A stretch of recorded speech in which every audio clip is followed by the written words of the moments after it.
warahmatullahi wabarakatuh.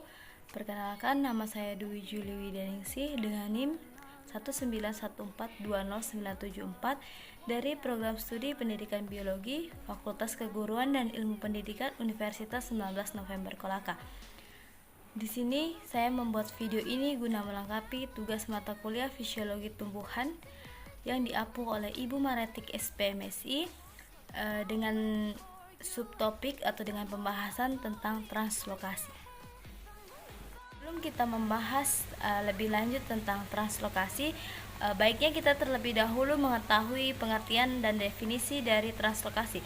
Translokasi itu adalah perpindahan bahan terlarut, unsur hara, senyawa organik dari bagian tumbuhan satu ke bagian tumbuhan yang lainnya. Translokasi juga berfungsi membawa hasil fotosintesis ke seluruh bagian tumbuhan. Translokasi juga berfungsi mengangkut materi dari sistem tumbuhan seperti air, mineral, gas, karbohidrat terlarut, serta hormon. Translokasi dikontrol oleh transpirasi. Pada siang hari yang panas, sekitar 100-150 liter air dibawa dari akar dan batang ke daun, membawa unsur hara dan beberapa senyawa organik. Kemudian jaringan pengangkut pada tumbuhan terbagi atas dua. Yang pertama, flem dan xilem. Pada tumbuhan, xilem merupakan pipa-pipa yang saling berkaitan. Maka dari itu, xilem merupakan lintasan terpanjang pada transport air pada tumbuhan. Bisa dilihat gambar di samping. Di situ ada xilem. Bisa dilihat secara seksama. Xilem yang telah mati, dinding tebalnya terdiri atas zat lignin yang berfungsi sebagai jaringan penguat. Xilem tersusun dari trakeid dan unsur pembuluh.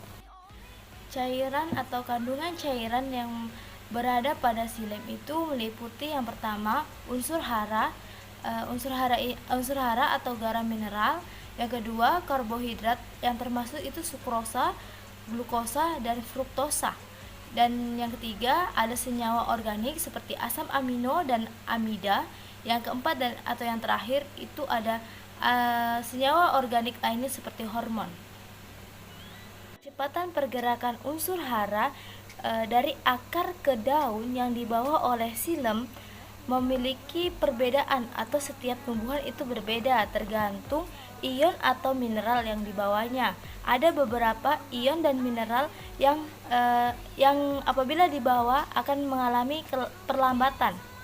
Contoh alur mineral dalam tumbuhan melalui penyerapan melalui akar dan pengembalian ke tanah melalui pencucian dan pengguguran daun. Dapat dilihat di samping contohnya, gambar di samping. Pada jaringan pengangkut yang kedua, kan tadi kita sudah membahas tentang xilem, sekarang kita membahas tentang floem. Floem itu terdapat pada tumbuhan berpembuluh, berfungsi untuk mengangkut zat organik hasil fotosintesis dari daun ke seluruh bagian tubuh tumbuhan. Floem atau jaringan pembuluh adalah jaringan yang berada pada tumbuhan berpembuluh yang berfungsi untuk mengangkut hasil fotosintesis, terutama gula sukrosa dan hasil metabolisme lainnya dari daun menuju ke seluruh bagian tubuh tumbuhan seperti biji, batang, umbi, buah, dan lain-lain. Transport senyawa organik terutama pada karbohidrat dari daun ke seluruh bagian tumbuhan terjadi melalui floem. Itulah tadi penjelasan saya tentang xilem dan floem atau jaringan pengangkut pada tumbuhan.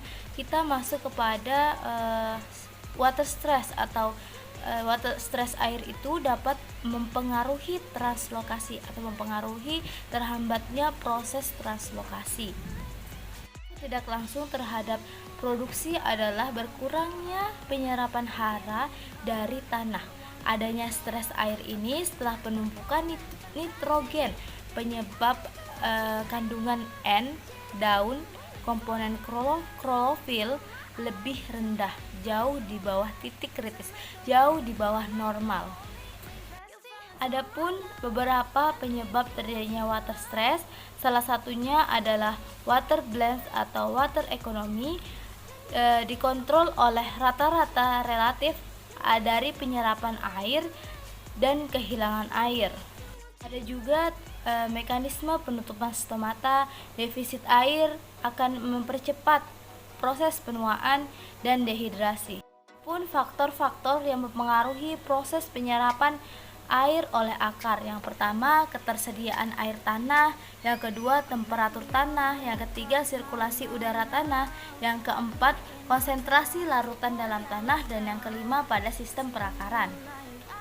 Itulah tadi penyampaian materi tentang translokasi yang dapat saya sampaikan. Kurang dan lebihnya mohon dimaafkan. Wabillahi taufiq wal hidayah. Wassalamualaikum warahmatullahi wabarakatuh.